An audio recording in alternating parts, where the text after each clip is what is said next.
Practice set 1.1 बघू आता आपण. यामध्ये आहे question number 1. Find the distance with the help of the number line given below. Number line दिलेली आहे आपल्याला, त्याच्यावर पॉईंट्स दिलेले आहेत, कोऑर्डिनेट्स दिलेले आहेत आणि आपल्याला डिस्टन्स काढायचे आहेत. टोटल 8 डिस्टन्स काढायचे आहेत, त्यापैकी 5 आहेत, 3 ओमिट करण्यात आलेले आहेत. ठीक आहे. त्यातलं पहिलं डिस्टन्स बी ई, डिस्टन्स बी कॉमा ई. मग आता डिस्टन्स बी ई काढायचं असेल तर आपला फॉर्म्युला तोच आहे. कोऑर्डिनेट कुठले आहेत ते बघायचं आहे. मग बीचा कोऑर्डिनेट कोण आहे?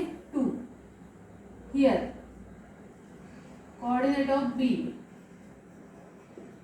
Coordinate of B is 2 and coordinate of E is, E चा कोऑर्डिनेट आहे 5. मग therefore distance B, E is equals to, काय करायचं आहे आपल्याला? we have to subtract smallest coordinate from the bigger coordinate. bigger coordinate कोण आहे इथे? 5 minus 2, that is 3 is the 3 unit is the distance between points B and E. ह्याच्यातलं second distance J A. ठीक आहे, J and A. मग आता पुन्हा तसंच लिहायचं आहे. Coordinate of J is -2 and coordinate of A, coordinate of A is 1. therefore distance J, A is equals to, आता इथे सुद्धा काय करायचं आहे? परत स्मॉलेस्ट बिगर मधून मायनस करायचा. 1 हा मोठा झाला, -2 हा छोटा झाला. 1 minus -2 म्हणजेच 1 plus 2, that is 3 युनिट. एवढंच काय असेल डिस्टन्स या दोनमध्ये असेल. आता क्वेश्चन नंबर 2 पाहू काय आहे. उरलेले तीनही तुम्ही होमवर्कमध्ये करायचे आहेत. If the coordinate of A is x and that of B is y, find distance AB. आता ही दुसरी पद्धत आहे. ठीक आहे. याच्यामध्ये काय केलं जातं की मॉड हे जे साइन आहे ते मॉड हे साइन याच्यामध्ये वापरलं जातं. मग इथे एक तर तुम्ही मॉड साइन वापरून करा किंवा डायरेक्टली करा. x is equals to 1 and y is equals to 7. मग क्लिअरली आपल्याला दिसत आहे की डिस्टन्स ए बी काढायचं असेल तर पुन्हा तेच मोठ्या कोऑर्डिनेटमधून लहान कोऑर्डिनेट वजा करायचा आहे. म्हणजेच इथे काय करावं लागेल?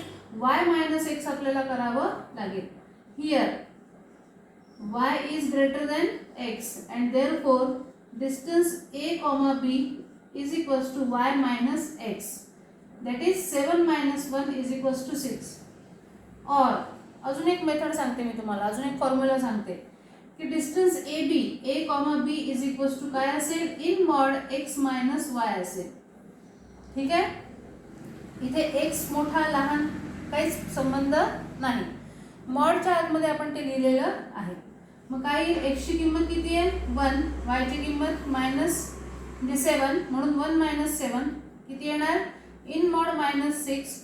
मॉडचं चिन्ह जेव्हा आपण काढून टाकतो तेव्हा आतली जी क्वांटिटी आहे ती जर निगेटिव्ह असेल तर ती काय होते? पॉझिटिव्ह होते. आणि म्हणून मग 6. दोन्ही ह्याच्यामध्ये आन्सर आपलं तेच आलेलं आहे. इथे मॉड हे साइन का वापरलं? कारण आपल्याला आन्सर कसं पाहिजे? पॉझिटिव्ह रिअल नंबर आपल्याला हवा आहे आणि म्हणून मग इथे आपण मॉडचं साइन वापरलेलं आहे. तुम्ही याही पद्धतीने केलं तरी चालेल, या मेथडने केलं तरी सुद्धा चालेल. ठीक आहे. तसंच दुसरं मग आता x is equals to 6 आणि y is equals to -2. Second x is equals to 6, y is equals to -2. मग हियर आता कोण कोणापेक्षा मोठा आहे? x is greater than y. मग therefore distance A, B is equals to, आता काय येईल? x minus y येईल. म्हणजे 6 minus -2, that is 6 plus 2, therefore 8. हे काय झालेलं आहे? हे 2 पॉइंट्स मधलं अंतर आलेलं आहे ए आणि बी मधलं. आता याच्यामधले सुद्धा 5वं आणि 6वं उदाहरण काय केलेलं आहे? ओमिट केलेलं आहे या दुसऱ्या क्वेश्चन मधलं. Question number 3. From the information given below find which of the point is between the other two if the points are not collinear state so. Points collinear आहेत की नाही ते आपल्याला बघायचं आहे. नंतर जर कोलिनियर असतील तर आपल्याला कुठल्या 2 पॉइंट्सच्या मधला येणारा जो तिसरा पॉइंट असेल म्हणजे दोन पॉईंट्स कुठले बाजूला आहेत आणि मध्ये कुठला पॉईंट आहे तो ते आपल्याला लिहायचं आहे. मग जसं सगळ्यात पहिलं दिलेलं आहे गिवन क्वेश्चन 3 मधला काय आहे given distance PR is equals to 7, distance PQ is equals to 10 and distance QR is equals to 3. मग आता हे फाइंड आउट करण्यासाठी काय करायचं, इथे आपण काय करणार आहे, जे दोन लहान डिस्टन्स दिलेले असतील त्यांची बेरीज करायची आहे. हिअर काय येईल distance P, R plus distance Q, R is equals to 7 plus 3 that is 10 and याला नाव दिलं 1. डिस्टन्स मोठं कोणचं डिस्टन्स आहे P, Q is equals to 10 this is 2 from 1 and 2. मग काय आहे दोन्ही डिस्टन्स काय आलेले सारखे आलेले आहेत. याचाच अर्थ दोन छोटे डिस्टन्स इज इक्वल्स टू हे मोठं डिस्टन्स आहे. याचा अर्थ काय आहे की these points are collinear. Therefore P, Q, R are collinear. जर ही बेरीज सारखी नाही आली तर दे आर नॉन कोलिनियर. मग आता मधला पॉईंट कोणचा ओळखायचा, ठीक आहे, त्याच्यासाठी काय करायचं या दोघांना बघायचं.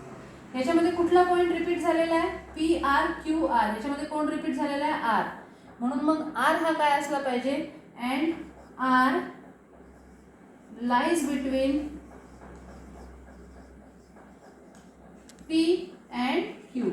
P आणि Q च्या बिटवीन मध्ये कुठेतरी R येत आहे असा त्याचा अर्थ झाला. या क्वेश्चन नंबर 3 मध्ये सुद्धा 3 उदाहरणं जे आहेत शेवटचे 4, 5, 6 हे काय केलेले आहेत ओमिट केलेले आहेत. प्लस या 1.1 मधला क्वेश्चन नंबर 5 पण काय केलेला आहे ओमिट केलेला आहे. आता क्वेश्चन नंबर 4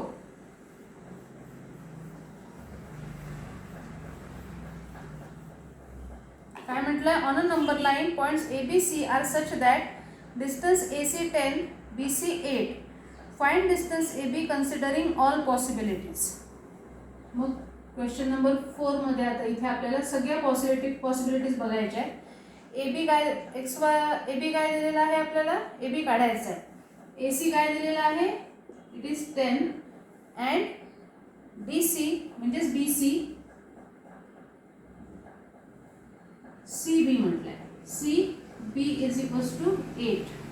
ठीक आहे ऑल पॉसिबिलिटीज म्हटलेलं आहे. मग आता याच्यामध्ये अँड आपल्याला काय फाइंड आउट करायचं आहे डिस्टन्स AB आपल्याला फाइंड आउट करायचा आहे. ठीक आहे मग पहिली पॉसिबिलिटी काय असेल याच्यामध्ये फर्स्ट पॉसिबिलिटी A इथे असेल नंतर C इथे असेल आणि B या ठिकाणी असेल. AC 10 दिलेला आहे आपल्याला BC 8 दिलेला आहे. मग from figure distance AB is equals to काय येईल distance AC plus distance BC येईल म्हणजेच 10 plus 8 is equals to 18.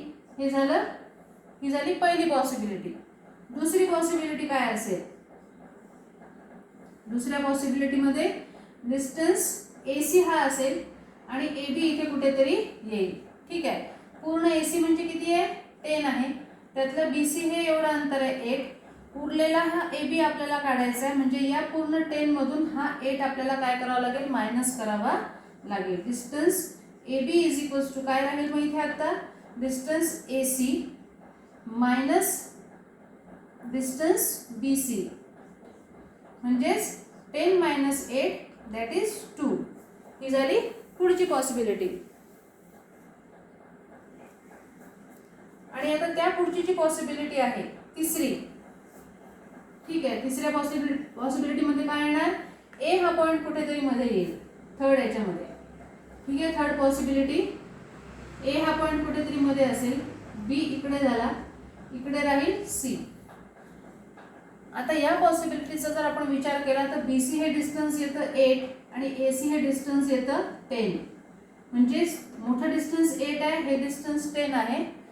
But मग काय राहील हे दिस इज नॉट पॉसिबल. ही तिसरी पॉसिबिलिटी शक्य नाही आणि म्हणून आपण लिहिणार आहे की but this is not possible हे काही शक्य नाही आहे, म्हणजे ही पॉसिबिलिटी आपल्याला विचार करता येणार नाही. टोटल BCA डिस्टन्स किती आहे या ठिकाणी 8 एवढं आहे.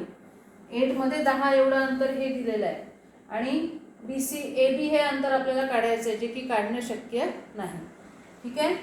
याच्यानंतरचा 6वा प्रश्न, त्यातलं एक गणित घेऊन घेते म्हणजे ही एक्झरसाइज आपली संपेल. Question number 6. 5वा प्रश्न ओमिट आहे. पहिला त्यातला, sketch proper figure and write the answers of the following questions. पहा इथे मुलं प्रॉपर फिगर म्हणजे पहिली आकृती काढायची आहे. आकृती काढताना काय विचारात घ्यायचं आहे, काय रिलेशन दिलेलं आहे. A-B-C असं म्हटलेलं आहे. याचा अर्थ काय होतो की ABC are collinear and there, म्हणजे त्यांचा जो क्रम आहे तो कसा आहे, A च्या नंतर B आहे, B च्या नंतर C आहे, म्हणजे या पद्धतीने A, B, C ही झाली प्रॉपर फिगर. त्यामध्ये काय दिलेलं आहे आपल्याला, total AC is equals to 11 and BC is equals to 6.5. मग आकृतीवरूनच आपल्याला AB काढायचा आहे. ठीक आहे. फ्रॉम फिगर कसा येईल, AB पूर्ण AC मधून आपल्याला BC मायनस करावा लागेल. From figure distance A, B is equals to distance A, C minus distance B, C, म्हणजेच 11 मायनस 6.5 दॅट इज 4.5 युनिट. हे झालं त्याचं आन्सर. याच पद्धतीने उरलेले 2 उदाहरणं तुम्हाला सोडवायचे आहेत. प्रॅक्टिस सेट 1.1 इथे पूर्ण झालेला आहे. ठीक आहे. याच्यानंतरचे पुढचे कन्सेप्ट आपण पुढच्या व्हिडिओमध्ये शिकणार आहोत.